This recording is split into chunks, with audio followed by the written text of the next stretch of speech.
MUDA site ಹಂಚಿಕೆ ಅಕ್ರಮದಲ್ಲಿ ಮುಖ್ಯಮಂತ್ರಿಯವರ ಪಾತ್ರ ಇದೆಯೋ ಇಲ್ಲವೋ ಅನ್ನುವಂಥ ವಿಚಾರಕ್ಕಿಂತ ಹೆಚ್ಚಾಗಿ ಈ ವಿಚಾರಕ್ಕೆ ಸಂಬಂಧಪಟ್ಟಂತೆ ರಾಜ್ಯಪಾಲರು ಪ್ರಾಸಿಕ್ಯೂಷನ್ಗೆ ಕೊಟ್ಟಿರುವಂತಹ ಅನುಮತಿ ಕಾನೂನುಬದ್ಧ ಆಗಿದೆಯೋ ಆಗಿಲ್ವೋ ಅನ್ನುವಂತಹ ವಿಚಾರಕ್ಕೆ ಸಂಬಂಧಪಟ್ಟಂತೆ ನಾಳೆ ಹೈಕೋರ್ಟ್ನಿಂದ ಮಹತ್ವದ ತೀರ್ಪು ಬರಲಿದೆ. ಯಾಕಂದರೆ ಈಗಾಗಲೇ ರಾಜ್ಯಪಾಲರು ಕೊಟ್ಟಿರುವಂತಹ ಪ್ರಾಸಿಕ್ಯೂಷನ್ ಅನುಮತಿಯ ವಿರುದ್ಧ ಮುಖ್ಯಮಂತ್ರಿ ಸಿದ್ದರಾಮಯ್ಯನವರು ಹೈಕೋರ್ಟ್ನಲ್ಲಿ ರಿಟ್ ಅರ್ಜಿಯನ್ನು ಕೂಡ ಹಾಕಿದ್ರು. ವಾದ ಪ್ರತಿವಾದ ಎಲ್ಲವೂ ಕೂಡ ನಡೆದಿದೆ.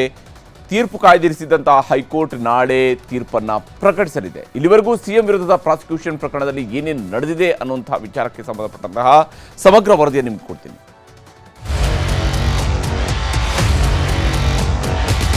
ಸಿದ್ದರಾಮಯ್ಯರ ಮುಖ್ಯಮಂತ್ರಿ ಕುರ್ಚಿ ಭವಿಷ್ಯ ನಿರ್ಧಾರಕ್ಕೆ ಕ್ಷಣಗಣನೆ ಶುರುವಾಗಿದೆ. ಮೂಡಾ ಹಗರಣದಲ್ಲಿ ಸಿಲುಕಿರುವ ಸಿದ್ದರಾಮಯ್ಯನವರ ಭವಿಷ್ಯ ಏನಾಗುತ್ತೆ ಅನ್ನೋದು ನಾಳೆ ಬಹುತೇಕ ಗೊತ್ತಾಗಲಿದೆ. ವಾದ ಪ್ರತಿವಾದ ಆಲಿಸಿ ಕಾಯ್ದಿರಿಸಿದ್ದ ಪ್ರಾಸಿಕ್ಯೂಷನ್ ಕೇಸ್ ತೀರ್ಪು ನಾಳೆ ಹೊರಬೀಳ್ತಿದೆ. ಮಧ್ಯಾಹ್ನ 12 ಗಂಟೆಗೆ ನ್ಯಾಯಮೂರ್ತಿ ಎಂ ನಾಗಪ್ರಸನ್ನ ತೀರ್ಪು ನೀಡಲಿದ್ದು ಸಿದ್ದರಾಮಯ್ಯ ಭವಿಷ್ಯ ಏನಾಗಲಿದೆ ಎಂಬ ಕುತೂಹಲ ಮೂಡಿಸಿದೆ.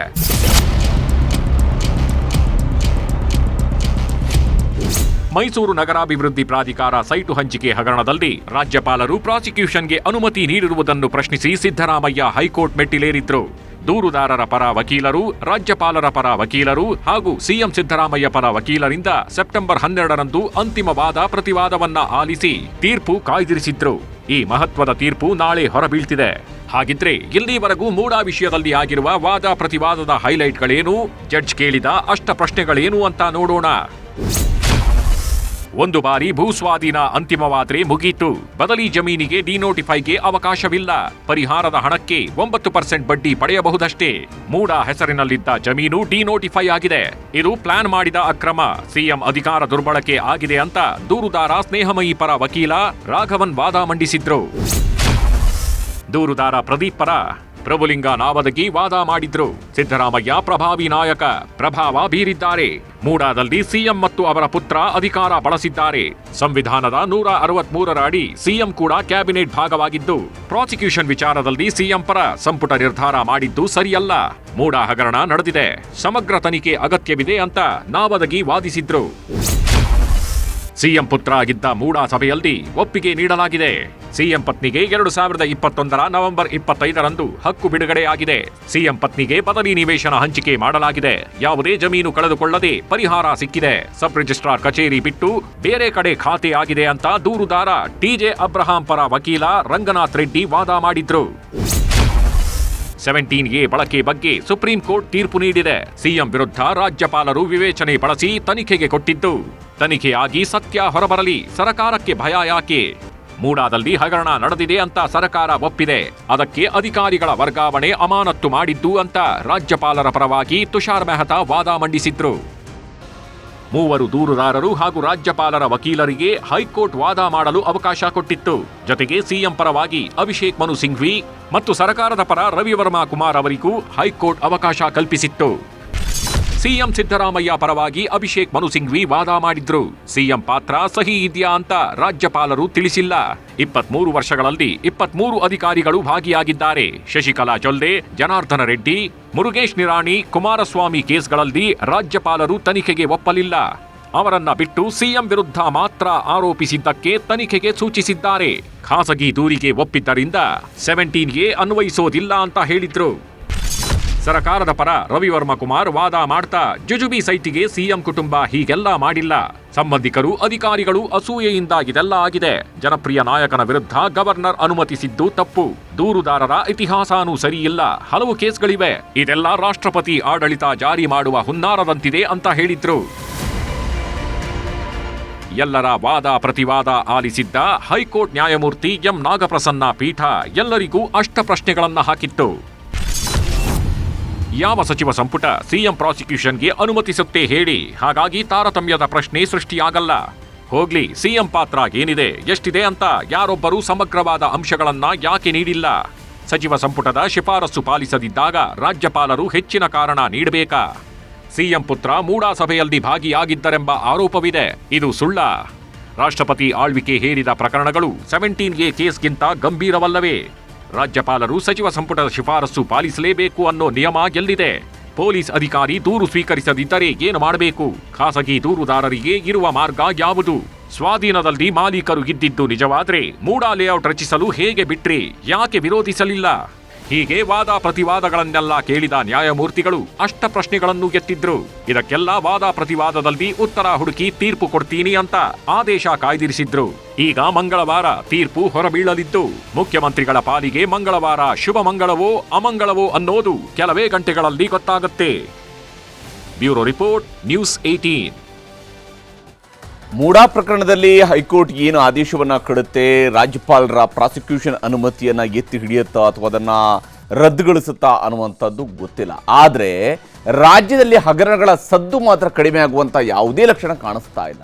ಸರ್ಕಾರದ ಮೇಲೆ ಈಗ ರೀಡು ಬಾಣವನ್ನ ಬಿಟ್ಟಿದ್ದಾರೆ ಗವರ್ನರ್. ಅದೇ ರಾಜ್ಯಪಾಲರ ವಿರುದ್ಧ ಮತ್ತೆ ಸಮರ ಸಾರ್ತೀವಿ ಅಂತ ಮುಖ್ಯಮಂತ್ರಿಯಾಗಿ ಮಂತ್ರಿಗಳೇ ಘೋಷಣೆಯನ್ನ ಮಾಡಿದ್ದಾರೆ.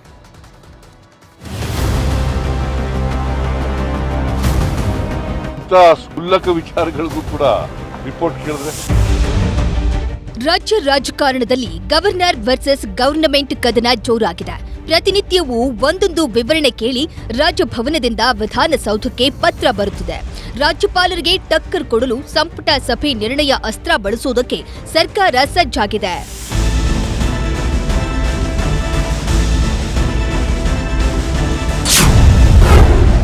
ಮೂಡಾ ಸೈಟ್ ಹಂಚಿಕೆಯ ಅಕ್ರಮ ಆರೋಪ. ವರುಣ ಶ್ರೀರಂಗಪಟ್ಟಣ ಕ್ಷೇತ್ರ ಅಭಿವೃದ್ಧಿಗೆ ಹಣ ದುರ್ಬಳಕೆ. ಎಚ್ಡಿಕೆ, ನಿರಾಣಿ, ಜೊಲ್ಲೆ ವಿಚಾರದ ಲೋಕಾಯುಕ್ತ ಮಾಹಿತಿ ಲೀಕ್.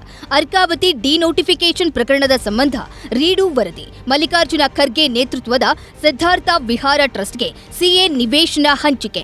ಈ 5 ಪ್ರಮುಖ ಆಪಾದನೆಗಳು ಸಿಎಂ ಸಿದ್ದರಾಮಯ್ಯ ಮೇಲೆ ಕೇಳಿ ಬಂದಿದ್ದು, ವರದಿ ನೀಡುವಂತೆ ಸರ್ಕಾರದ ಮುಖ್ಯ ಕಾರ್ಯದರ್ಶಿಗೆ ರಾಜ್ಯಪಾಲರು ಪತ್ರ ಬರೆದಿದ್ದಾರೆ.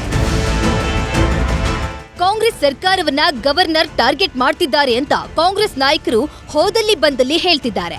ಸಂಪುಟ ಸಭೆ ನಿರ್ಣಯದ ಮೂಲಕ ರಾಜ್ಯಪಾಲರ ವಿರುದ್ಧ ಸಮರ ಸಾರಲು ಕೈ ನಾಯಕರ ಪ್ಲಾನ್ ಇದೆ.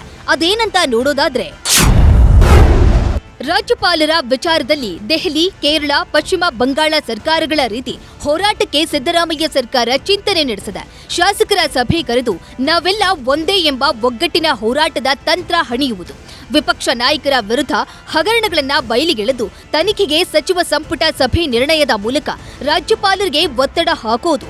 ರಾಜಭವನದಿಂದ ಬರುವ ಪತ್ರಗಳಲ್ಲಿ ಕೆಲ ವಿಚಾರಕ್ಕೆ ಉತ್ತರಗಳನ್ನೇ ನೀಡದೆ ಸೆಡ್ಡು ಹೊಡೆಯೋದು. ದೆಹಲಿ ಮಟ್ಟದಲ್ಲೂ ಪ್ರತಿಭಟನೆ ಮಾಡಿ ಸಂದೇಶ ರವಾನಿಸುವುದು. ನಮ್ಮ ಸರ್ಕಾರಕ್ಕೆ ರಾಜ್ಯಪಾಲರು ಕಿರುಕುಳ ಕೊಡ್ತಿದ್ದಾರೆ ಅಂತ ರಾಷ್ಟ್ರಪತಿಗೆ ದೂರು ನೀಡಿ ಬಿಜೆಪಿಗೆ ಟಕ್ಕರ್ ಕೊಡುವುದು.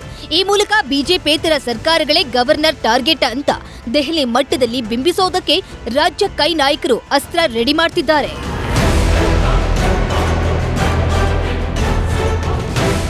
ಯಾವುದನ್ನ ಉತ್ತರ ಕೊಡಬೇಕು ಅದನ್ನ ಖಂಡಿತವಾಗಿ ಉತ್ತರ ಕೊಡ್ತೇವೆ. ಯಾವುದನ್ನ ಉತ್ತರ ಕೊಡಬಾರ್ದು, ಅದು ಅನಿವಾರ್ಯತೆ ಇಲ್ಲದೆ ಇದ್ರೆ ಉತ್ತರ ಕೊಡೋದಿಲ್ಲ.